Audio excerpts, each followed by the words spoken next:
Amigas y amigos, sean todas y todos bienvenidos a la entrevista. Como siempre, un verdadero placer contar con su amable audiencia. Hoy estamos muy complacidos de recibir a nuestro invitado. Se trata del señor Bernardo Calvo, quien es presidente de CAPMI Miranda. Y bueno, como todos sabemos, hoy enfrentamos problemas a nivel económico en Venezuela y nos preguntamos, ¿puede una industria sobrevivir cuando el sistema parece diseñado para hacerla desaparecer?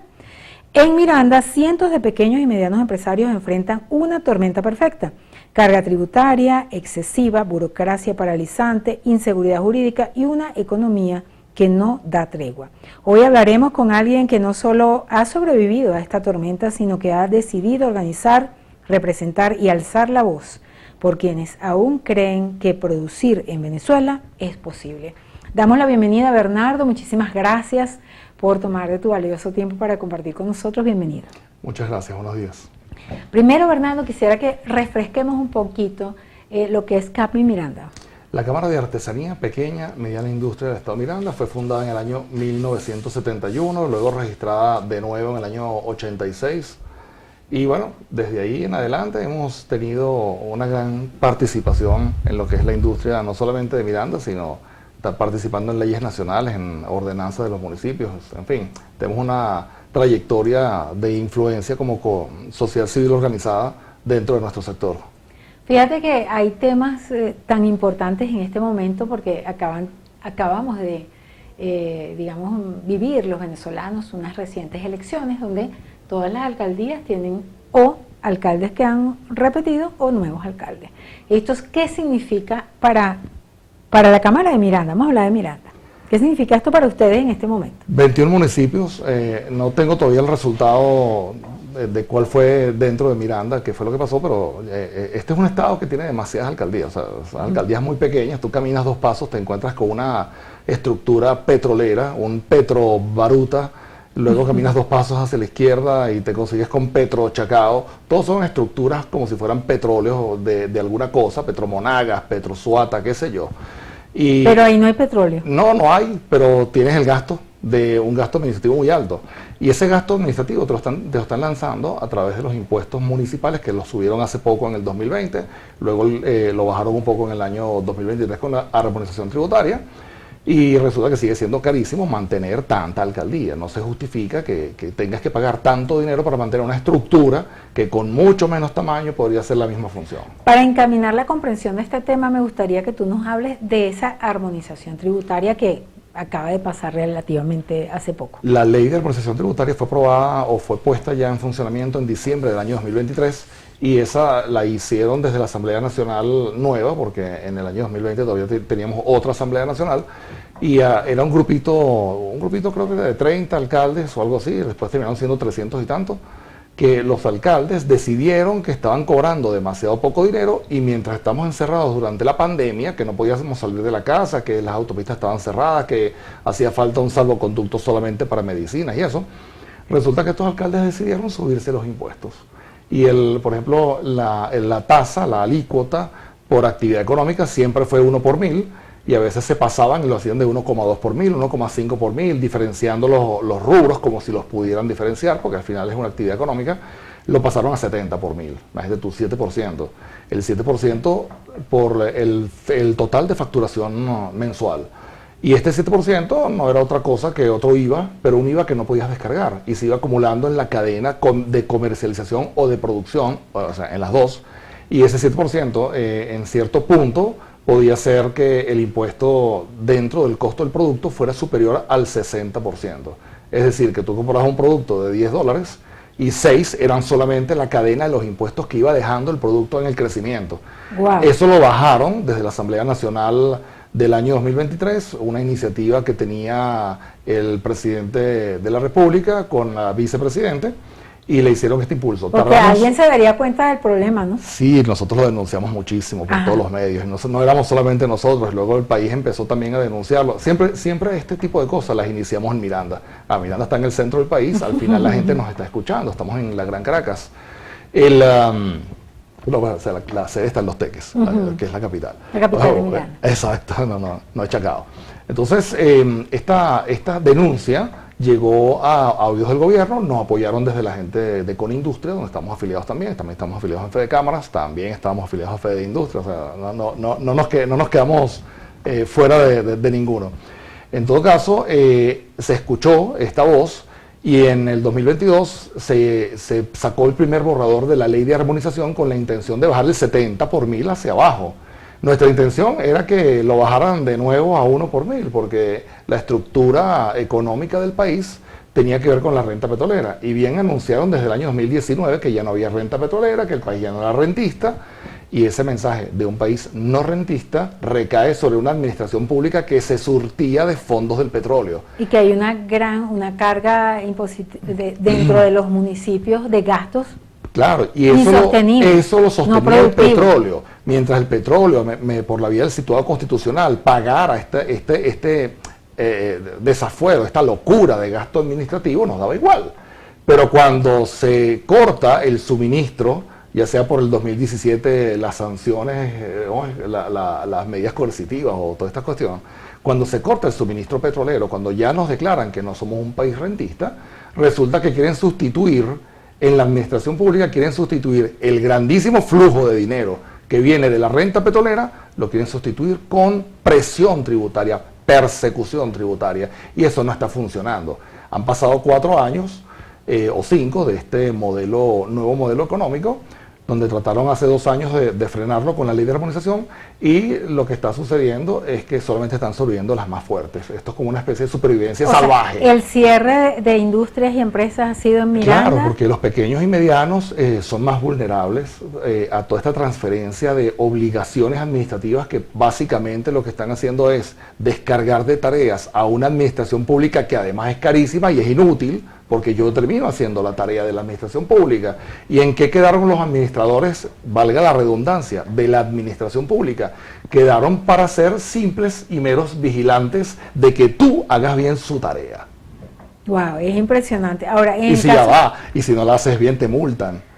Ahora, en el caso de las consecuencias precisas, como para terminar de aclarar bien el tema de la armonización de los tributos. Se acabó el modelo económico, el modelo de negocios de los venezolanos se acabó.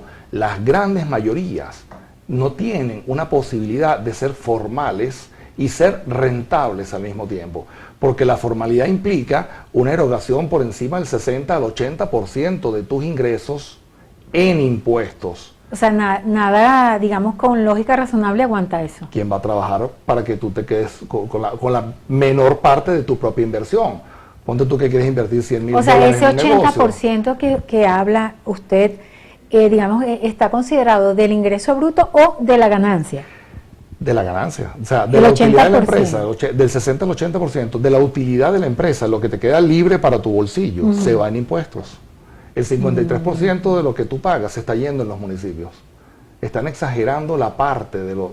Mira, te están subiendo todas las competencias tributarias municipales. Me acuerdo que el gobernador anterior de Miranda se quejaba de que a los estados le dieron pocas competencias tributarias para autofinanciamiento, ¿no? La independencia, la descentralización.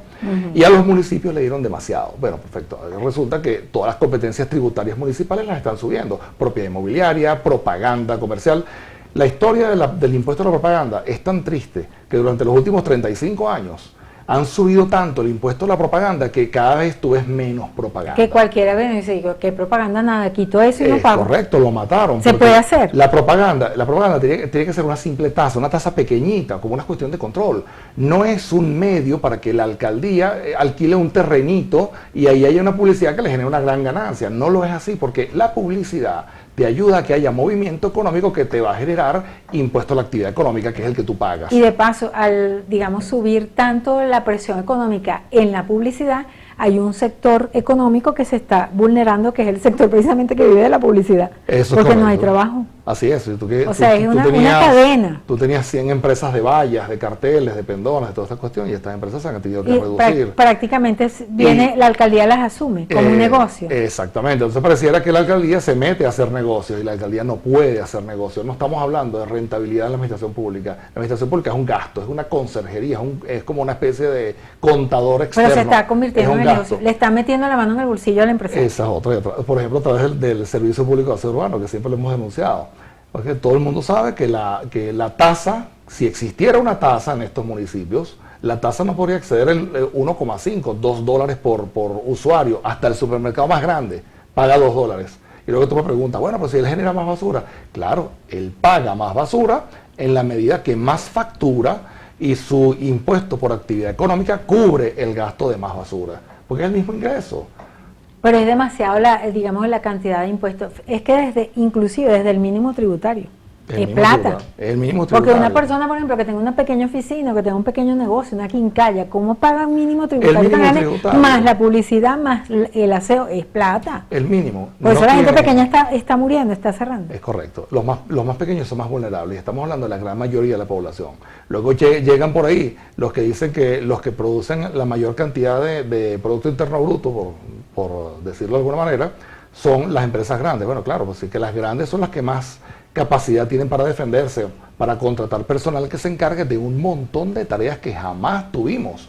¿Y tú crees que un señor de una tiendita pequeña tiene la capacidad, el conocimiento, la capacidad técnica, el tiempo para afrontar todo este montón de exigencias, de transferencia de tareas de la administración pública al sector privado? No lo puede hacer. Ahora, ¿cómo afecta legalmente toda esta sobrecarga administrativa a los pequeños empresarios? O sea, ¿cómo soportan? ¿Cómo están abiertos todavía, por ejemplo? Tienen muchas fallas. Cualquier fiscalización que les estén haciendo es posible que le consigan cualquier detallito y les metan una multa según el Código Orgánico Tributario del año 2020, que salió vigente el 31 de marzo del 2020. Casualmente la pandemia, la cuarentena, nos encerraron el 16 de marzo. Y estando encerrados entró en vigencia el Código Orgánico Tributario el 31 de marzo del 2020. Este Código Orgánico Tributario fue creado, además en aquella asamblea, yo no sé cómo fue que lo hicieron. Ese código tiene la característica de que lo crearon para funcionar en un proceso de hiperinflación crónica. Porque si tú tenías un valor de una factura, de una multa en enero, luego en diciembre, por la devaluación y la hiperinflación, no valía nada. Claro, podía aguantar. Sí, pero entonces después que tú tienes un código adaptado a la hiperinflación crónica, estabilizas el bolívar de una manera brutal, o sea, frenas el deterioro tan rápido que tenía el bolívar, por ejemplo, en el 2017. Y ahora tienes un Código Orgánico Tributario que no ha sido actualizado y sigue siendo ahora, o sea, se torna ahora confiscatorio, porque te dicen que las multas son 500%, 1000% de lo que te pillaron o de lo que sea, ¿no? Y eso es confiscatorio. Entonces tú dices, bueno, no te puedo pagar esa multa porque me estás confiscando el capital y la renta, y ningún impuesto puede ser confiscatorio, son principios tributarios constitucionales. Ahora fíjate, digamos que estamos aquí en un drama interesante. Vamos a circunscribirnos a Miranda, bueno, porque la Cámara que presides tiene esa jurisdicción.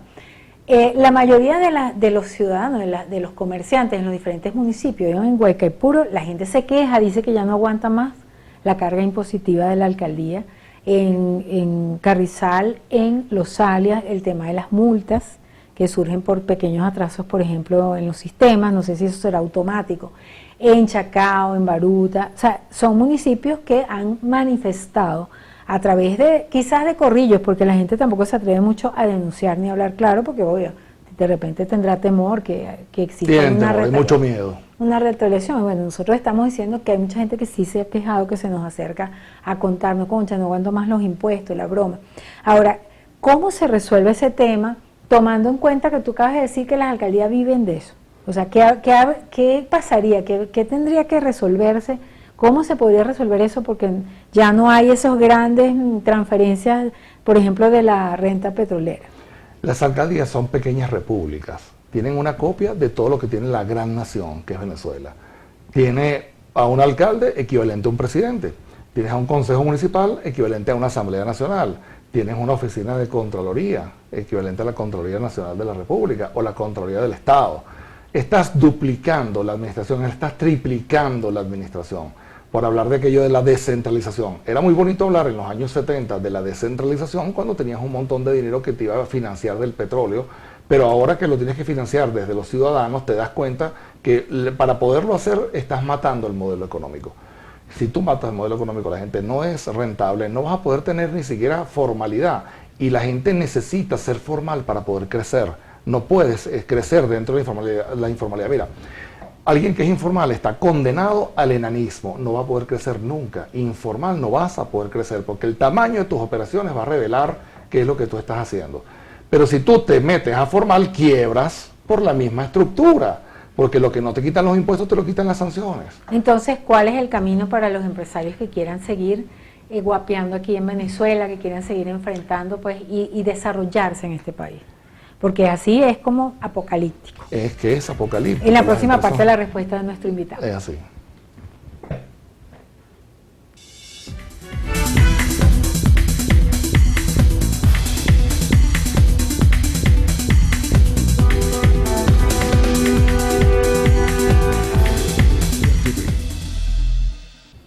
Continuamos en la entrevista. Hoy estamos conversando con Bernardo Calvo, quien es presidente de Capmi Miranda. Bernardo es una persona que ha desarrollado una carrera, digamos, en este sentido, a través de la industria. Ha pertenecido a grandes instituciones en el país, a nivel nacional e internacional, y ha tenido esa responsabilidad. Digamos que analizar de manera profunda y frontal estos temas no es fácil. Es muy retador, hay muchas cosas por hacer. Sin embargo, hay gente que, como decíamos inicialmente, está creyendo en Venezuela, está aquí todavía intentando tener un negocio, abrir una industria, seguir adelante y tener esa tranquilidad de cumplir con los impuestos, con cualquier obligación que tenga como empresa. Porque no hay nada más bonito que estar en paz, estar tranquilo.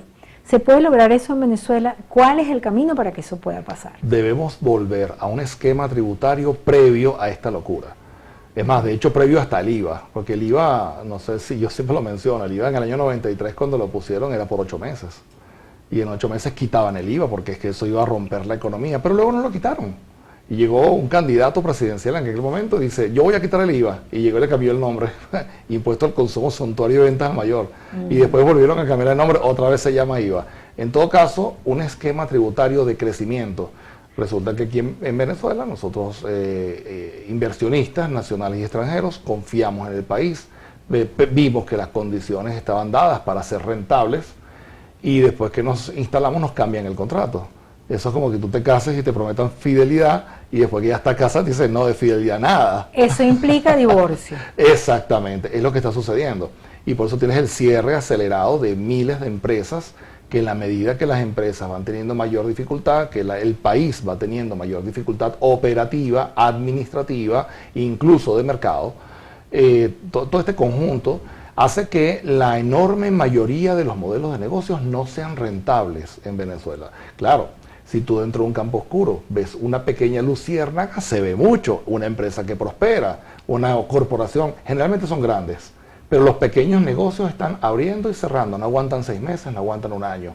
Y eso es lo que llamamos nosotros el reciclaje de las licencias de actividad económica en los municipios. Pasa mucho en Chacao, pasa mucho en Baruta, y ves esos, en Guaycaipuro también, ves locales que están vacíos, viene alguien y cree que va a tener éxito en su estudio de mercado con su negocio, monta el negocio, hace la inversión, pasa por todo este viacrucis administrativo para tratar de ser legal y después se da cuenta que el mercado no lo acompaña. ¿Cuántos y cuáles impuestos paga, por ejemplo, esa persona que ve un local vacío y dice, uy, yo sueña con montar una venta de empanada, por decirte, en cualquier lugar de Miranda? Paga mucho. Si te ponemos a sacar la lista, mira, solamente la constitución de la empresa es un viacrucis en Venezuela. El registro mercantil te quita sobre los $2.000. Imagínate tú para registrar. En Panamá tú registras una empresa con menos de, no sé, $50, algo así, te la dan en un día. Aquí la empresa tarda, no sé, 70 días, no sé, 7 meses, algo así. El tema es que se hace caro hasta la propia constitución. Tienes que movilizarte, no te dan respuesta, te dicen que primero es el RIF, luego es el registro, después te dicen que el registro, después el RIF. O sea, te dicen cualquier cantidad de cosas. Y el empresario de verdad que para ser formal es tan adverso que terminan haciendo pequeños negocios y eso no está ayudando al país. Lo único que está ayudando es para que la gente sobreviva, tienen derecho al trabajo, pueden sobrevivir, pero no nos están ayudando porque no tenemos una estructura. Lo que sí queríamos, por ejemplo, en Guaycaipuro, había dicho en uno de estos encuentros empresariales, hubo 3, a nosotros nos invitaron solamente a los 2 primeros, dice encuentros con la alcaldía. Claro, la alcaldía, la institucionalidad. Exacto, de eso se trata, ¿no? La administración pública es un servicio, es servicio administrativo a favor del sector privado. Y si no, sácate una alcaldía en un desierto a ver qué vas a hacer con ella, ¿no? Resulta que en estos encuentros, en el segundo encuentro, igual que lo pasa en Chacao, igual que pasa en todas partes de Venezuela, si tú tienes pocos contribuyentes, le quieres quitar mucho dinero. Exprimir a los pocos que hay para resolver los problemas. Entonces luego en Guaycaipuro sucede que el mismo alcalde dice, ahora tenemos muchos contribuyentes, teníamos 400, ahora tenemos 8.000. Bueno, perfecto, pero no me bajaste los impuestos. Se supone que si éramos más contribuyentes, bájame los impuestos, porque tú no quieres quitarle el dinero a la gente. Pues no, eso no ha pasado. Ahora tienes mucho más contribuyentes y le estás sacando la misma cantidad de dinero que cuando eran pocos. Y nunca se justificaba, ni cuando eran pocos ni cuando son muchos. ¿Qué debería hacer el alcalde de Guaycaipuro para mejorar esa percepción de esa presión impositiva que tienen los comerciantes? La alcaldía... ¿Por qué? Porque te lo pregunto y me gustaría de verdad que tengamos mucha atención con esta respuesta, porque se supone que Carmen Miranda debería coadyuvar a que pasen las cosas mejor. Y lo hacemos. ¿Cuál es la respuesta? Pero obtenemos resistencia. Nos damos cuenta que los alcaldes, el de Guaycaipuro lo hace el de Chacao, no hay mucha diferencia, lo hacía el de Charallave, ya lo cambiaron. Igual que pasaba en otros estados, porque sé yo, en el Tigre, en Caroní, en San Diego, Valencia.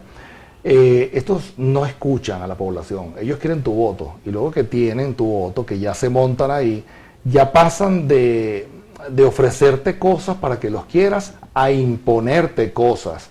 Y les decimos, si usted me hubiera dicho esto antes, yo jamás habría votado por usted. Usted me mintió en el voto. Ahora fíjate, insisto en el planteamiento. Imaginemos que en esta tribuna el alcalde va a escuchar lo que tú estás planteando. Tiene que simplificar. Dile qué esperan ustedes que se haga para que esto mejore.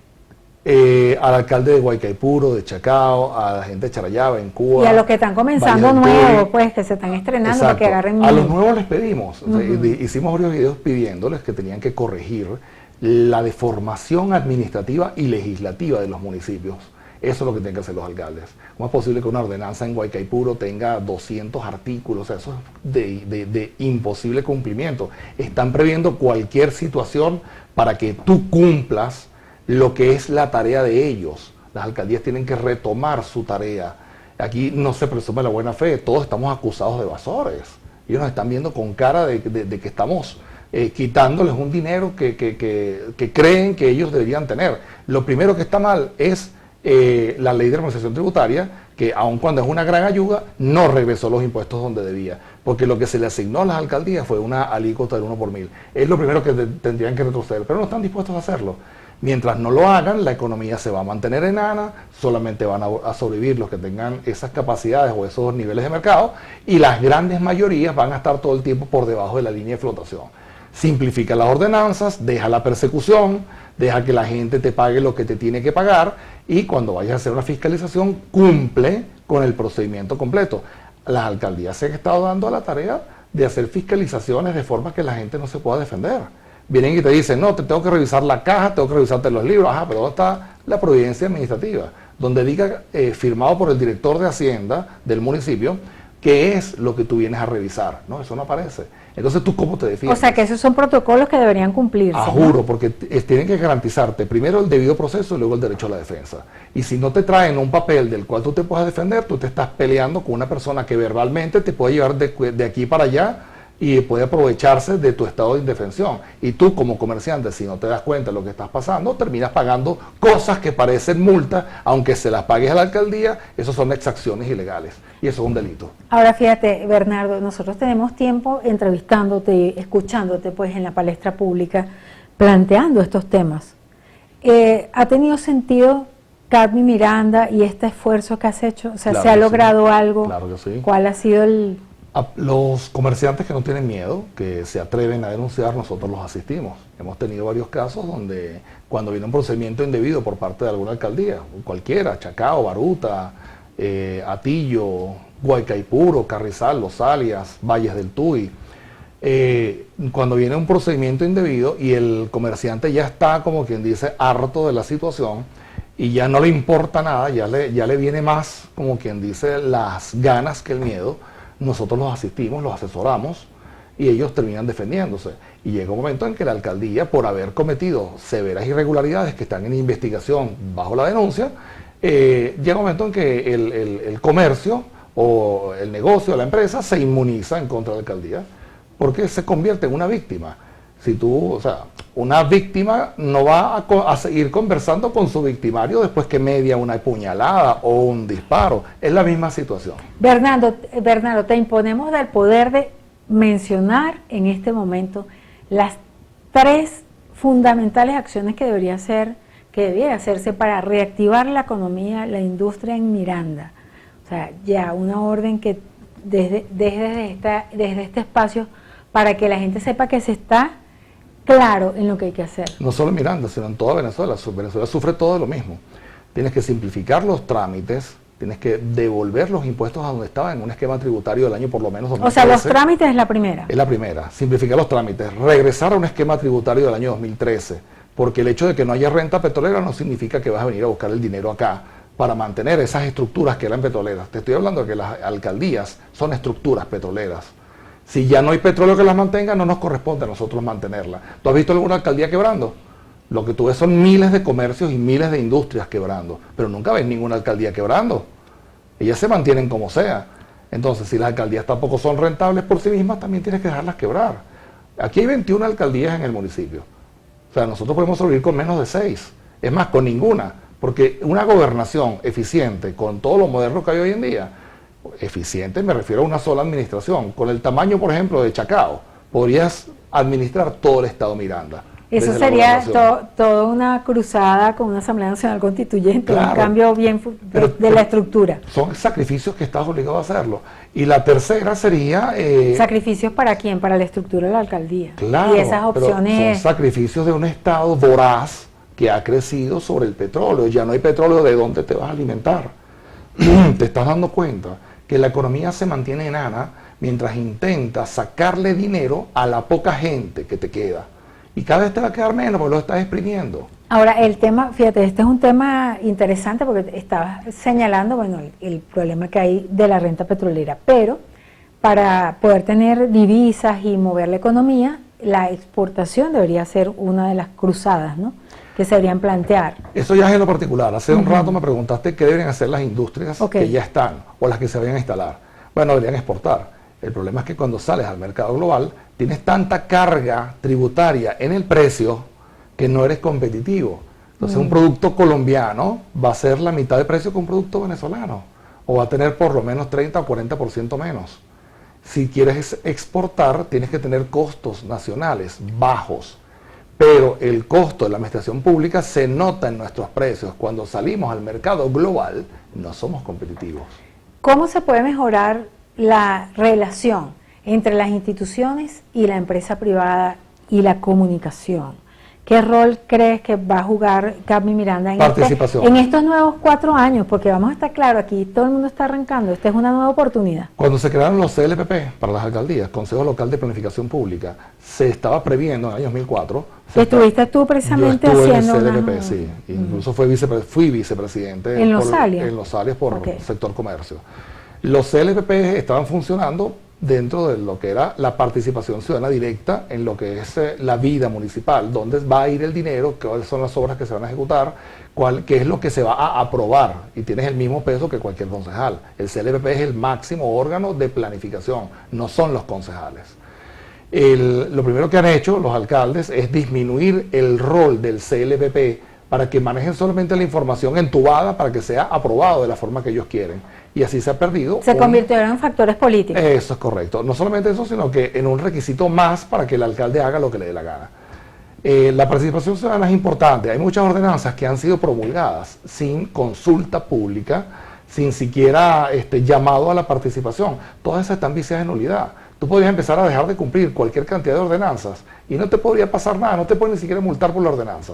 En fin, hay una pequeña serie de correcciones que podrían hacer las alcaldías, pero no las quieren hacer. Ellos quieren permanecer en esta presión. Mientras la presión tributaria sea tan alta, la cantidad de negocios formales no va a crecer. Lo que va a hacer es seguir disminuyendo y vas a tener mucha informalidad. A pesar de todos estos retos que usted está planteando, ¿por qué sigue en Cadmi Miranda y apostando porque por lo menos dar esta información? En este proceso que tú mencionaste al principio, de la asfixia es hasta que te matan totalmente. Hay mucha gente que ya se asfixió por completo.